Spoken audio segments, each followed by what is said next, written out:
نماز میں کھجانے سے کیا نماز ہو جاتی ہے یا نہیں؟ کتنی دیر کھجانے سے نماز ٹوٹ جاتی ہے؟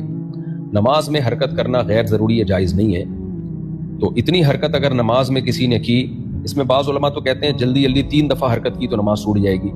یہ قول بھی ہے لیکن اس میں ظاہر ہے مشکل ہے۔ اور دوسرا قول یہ ہے کہ آپ نے نماز میں اتنی حرکت کی کہ اگر دیکھنے والا آپ کو اس وقت دیکھ لیتا تو وہ یہ سمجھتا کہ آپ نماز میں نہیں ہو، کیونکہ نماز کی ایک خاص حیت ہوتی ہے، تو اتنی حرکت کی بار بار کھجا رہے ہو کہ نیا آدمی آئے تو سمجھے کہ شاید آپ نماز نہیں پڑھ رہے، تو اس کو حرکت کثیرہ کہتے ہیں۔ تو اتنی حرکت کرنے سے نماز ٹوٹ جاتی ہے۔ تو اب یہ جو نماز پڑھ رہا ہے وہ خود فیصلہ کرے کہ یہ حرکت زیادہ ہے یا کم ہے، لیکن ضرورت کی وجہ سے اگر کھجایا جائے تو کنٹینیوسلی نہ کھجایا جائے، تھوڑا وقفے سے کھجایا جائے تاکہ کنٹینیوسلی اتنی حرکت نہ ہو کہ جس سے نماز ٹوٹ جائے۔ ہمارے حضرت مفتی رشید احمد صاحب رحمہ اللہ تعالیٰ فرمایا کرتے تھے کہ آج کل لوگوں کو نماز سے پہلے خارش نہیں ہوتی، نماز